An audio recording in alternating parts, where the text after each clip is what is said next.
By the way, here's how it's working out for all these guys on how they're doing their what do you call it? Their remote work. Their remote work. Yeah, let me take a look at which ones I got here. So Facebook is asking people to work remotely until June 2021. So they're going to go another 6 months. Apple said that they're not in a hurry to return, at least not for several months, working from home in 2021. Amazon until June. Some of them obviously have to work from work. Twitter's like, listen, you can work from home for the rest of your life if you want. Salesforce is saying you got to return to work August of 2021. Slack is saying remotely on a permanent basis if they'd like, and they're also saying June. Microsoft will reportedly allow its 150,000 workers to work from home at least part-time.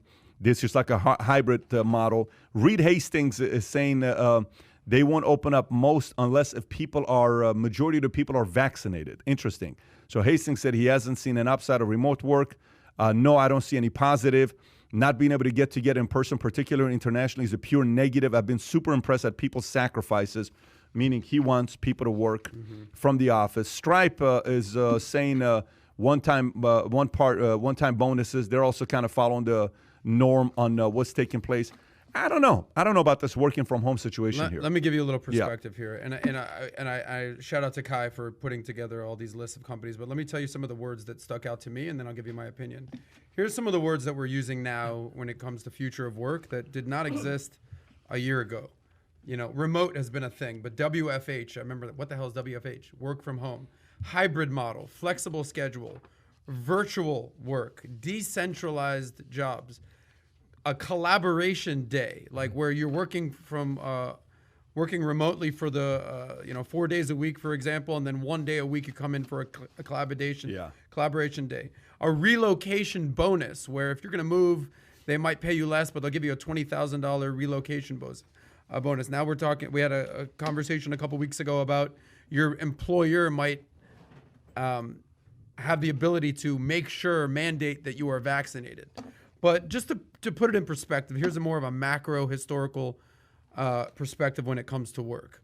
So let's talk about work-life balance for a second, because I think no matter what you do for a living, everyone strives to have a better work-life balance. If all you're doing is working, right, then your personal life suffers. And if all you're doing is kind of chilling and doing what a lot of people down in South Beach do and just kind of like, work on their tan and they're not necessarily working, and this is the problem with talent in New York versus, Miami per se, you're not exactly going to be getting ahead. And so just painting a picture overall of work, for thousands and thousands of years, people worked from home, right? That was their thing. Whether you were a farmer or a blacksmith or you were a tradesman, you had your, farm outside your house and you lived upstairs, and that was just sort of what you did. But since the Industrial Revolution, call it 150 years ago per se, people have started to show up to the workplace, right? Go to the companies, to the factories.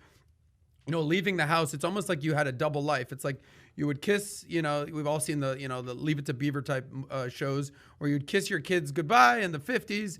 All right, I'm going to go to work. This is sort of a Mad Men-esque type of picture of this. But you go to work, you leave, you're out the house by 8, you're back home by 6 o'clock, what have you. You have your work life, and then you have your home life. So what I like about this is now maybe there's going to be a better work-life balance. Maybe you're working from home, 3 days a week, 2 days a week. You're working from the office 1 or 2 days a week. I think all in all, what this is going to enable people to do, if they can do this, not everyone's going to be able to do this, is just have a healthier work-life balance. So it'll be interesting how it plays out to have more of a blended, happier life. What's up with all this corporate space? I mean, that is a lot of office space not being used. You got the companies leaving California. You got the companies that say you don't even have to come into the office. If you thought, that's a lot. I don't get it. What is the end game with these companies?